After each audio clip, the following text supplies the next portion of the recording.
E agora com um convidado, o presidente do Instituto Brasileiro de Proteção Ambiental, Carlos Bocuí. Bocuí, bem-vindo mais uma vez ao Jornal da Manhã. Bom dia. Bom dia, como vai?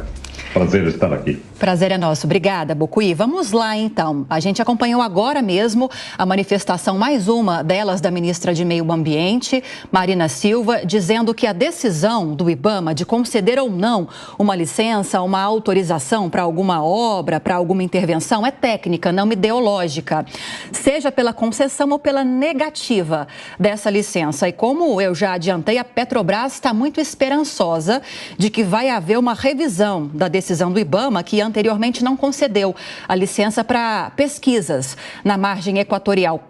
Haverá, na sua opinião, essa revisão? O IBAMA vai mudar de posicionamento diante da pressão de muitos integrantes do próprio governo? Olha, Lívia, o que ocorre numa situação como essa é que, para a avaliação do licenciamento ambiental, o primeiro quesito a ser considerado é a alternativa locacional. É onde se pretende o empreendimento. E nesse caso, o empreendimento é pretendido na região da foz do Rio Amazonas, que tem atributos ambientais muito específicos, vulneráveis, não é? E aquela região é detentora da maior área de manguezais do Brasil. Então, tem uma importância ecossistêmica extraordinária. E extração de petróleo de profundidade, ela tem uma característica de vulnerabilidade quanto ao vazamento. Quando tem um vazamento de petróleo, como aconteceu, por exemplo, na plataforma da British Petroleum no Caribe, a Deep Horizon, não se controla, ficou 6 meses vazando. Então, é um empreendimento de alto risco, tem que se colocar essa questão numa área de alta vulnerabilidade. Quer dizer, a priori, a própria alternativa locacional já descarta a possibilidade de concessão de uma licença. Bocuí, bom dia para você. A gente tem agora a realização da cúpula da Amazônia, o encontro entre os presidentes dos países aí da região amazônica, etc. E a expectativa de que alguns direcionamentos sejam apresentados para garantir que esse ecossistema que você descreve ele seja preservado, aquela coisa do ponto de não retorno, né, que você não consegue mais recuperar e etc. A gente tem iniciativas interessantes acontecendo aqui no Brasil, em outros países, algumas delas abraçadas pelos governos, outras delas por manifestação de algumas associações, de empresas que decidem ali promover um trabalho de preservação. Mas me parece que ainda há um desequilíbrio muito grande, ou seja, preocupação demais de um lado, omissão demais do outro. O que se espera desse encontro, na tua visão, do ponto de vista do equilíbrio entre esses esforços, né? Um não pode fazer de mais, o outro não pode fazer de menos. O que vai acontecer? Qual que é a tua visão a partir desse encontro que nós teremos agora nos próximos dias? Olha, em primeiro lugar, é preciso olhar a Amazônia como um ecossistema só, né? Você tem uma grande floresta tropical, o Brasil é detentor dessa floresta, uma floresta vulnerável, dentre as florestas tropicais do mundo, né, nós temos uma grande massa florestal na Indonésia, outra na Bacia do Congo, na África, e a Amazônia no Brasil. Dentre essas florestas, a mais relevante, a maior detentora de maior biodiversidade é a floresta amazônica. E ela foi campeã de desmatamento no ano de 2022. Né? E o Brasil foi responsável por 75% desse desmatamento em território nacional. Esse cômputo foi um acréscimo de 21% com relação a 2021. Então, é um ecossistema que está vulnerável, ele tem que ser protegido porque ele tem uma relevância global na medida em que a Amazônia ela é um ecossistema florestal que é de importância planetária, ela refrigera a região equatorial, né? Ela tem uma importância para a questão das mudanças climáticas como ecossistema vital.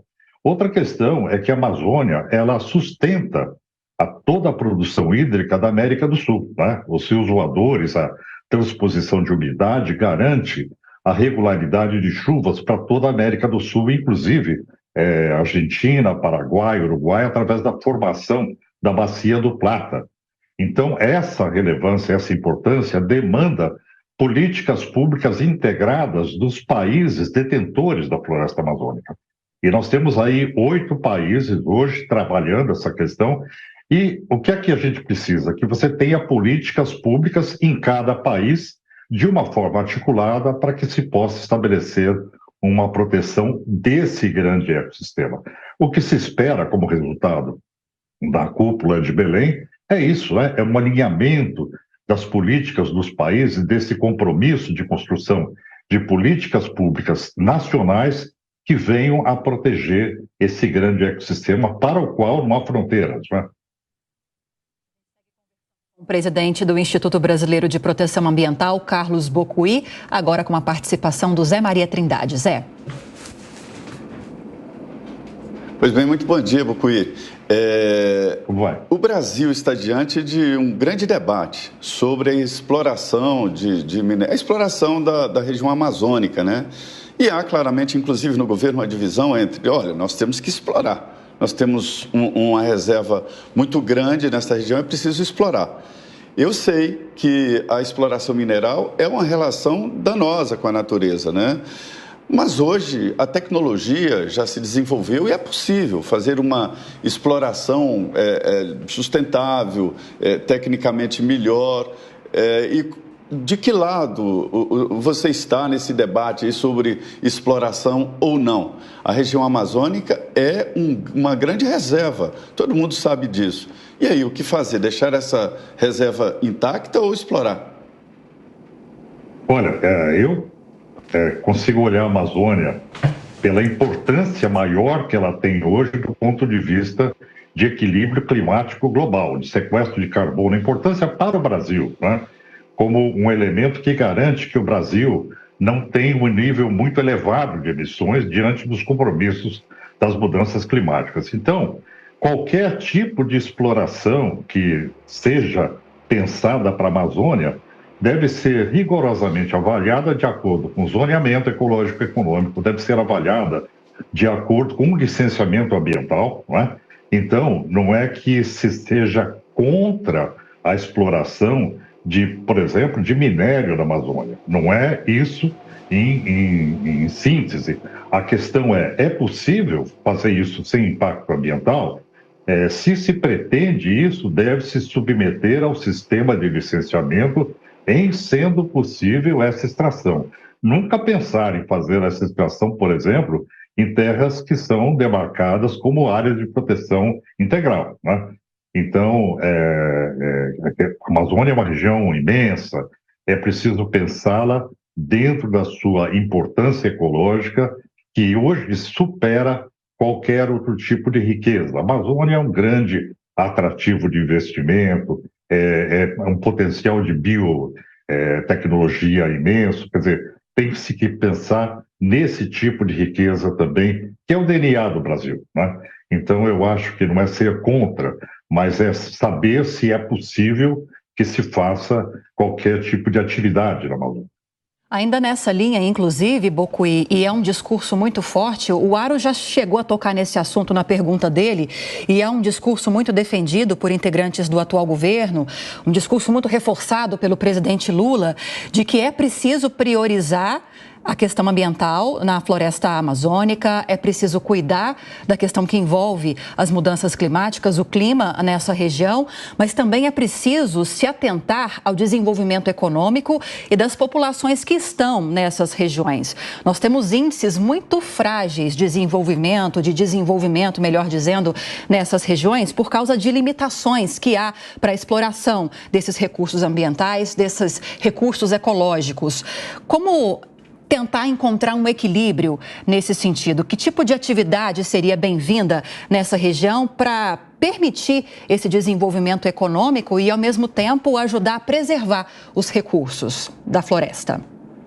Olha, essa questão que você coloca, Lívia, é uma questão que se coloca no mundo todo, na África, no Congo, no Brasil, nas regiões de Mata Atlântica, por exemplo, no Vale do Ribeira, no estado de São Paulo. São situações onde você tem populações vulneráveis e você tem restrições ao uso da região. O Petar, por exemplo, que é uma região no estado de São Paulo, que detém cavernas, né? a questão foi resolvida com a exploração do turismo. O ecoturismo foi a grande vocação da região a partir da proteção ambiental. Então, ali você tem uma situação onde se encontram vias de escape que são adequadas ao perfil ambiental da região. E é bom falar que a ilegalidade, a criminalidade na Amazônia, praticamente em 76%, consiste no aumento das fazendas de gado, né? da pecuária extensiva. Então, a quantidade de recurso necessário para resolver o problema social da Amazônia, ele não está relacionado ao índice de degradação que existe hoje na Amazônia, que deve ser contido pela força da legalidade, pela força da lei. Não é?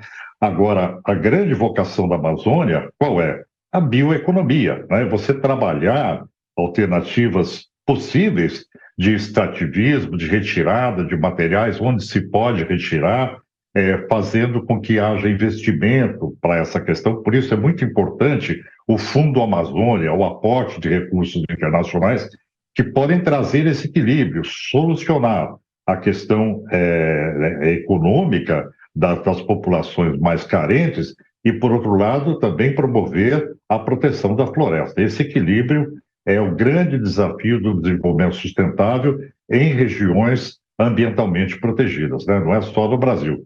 Então, a gente tem que buscar esse caminho. Vai ter que ter recursos para isso, né? O Fundo Amazônia é essencial para se implementar esse processo.